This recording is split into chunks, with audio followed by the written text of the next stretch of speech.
Hello, welcome to this video. We are going to eradicate a terminating namespace. So we have a project here, OpenShift Storage. I installed OCS, I've removed it, removed all the PBs, all the PVCs, all the storage classes. As you can see, this namespace has nothing in it whatsoever.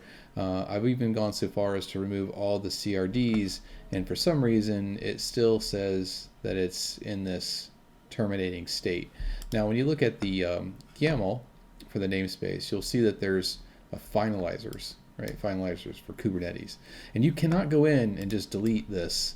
I'll do it now and show you. So we'll just edit that, we'll delete that out of there. Scroll up, hit save, and then you think that it's been updated, we'll refresh, and bambo, there it is, it's right back. So essentially what we're going to need to do to get rid of this hung namespace is we're going to export it into a file, and then we'll use curl to kind of roll it in to replace this configuration with that out of it. So let's go ahead and do that. We'll go back to the namespace here so we can watch it, and then on this side I've already logged in as admin. So we'll do OC get namespace OpenShift storage, and we will export that as a YAML.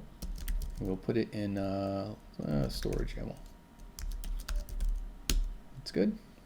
Then we can VI storage YAML and come down to Finalizers. And we'll get rid of that. We can get rid of the status too.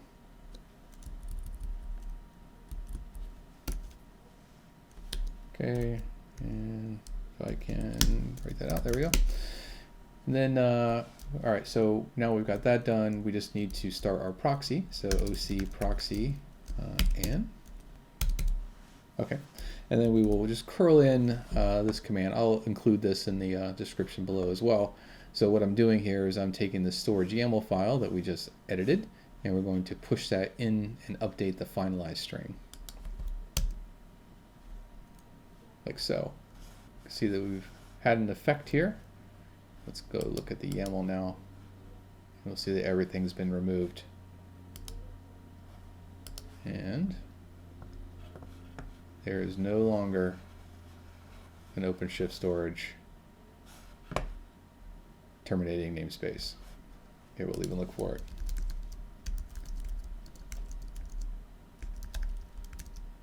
It's gone. That's it, really quick. Thanks a lot.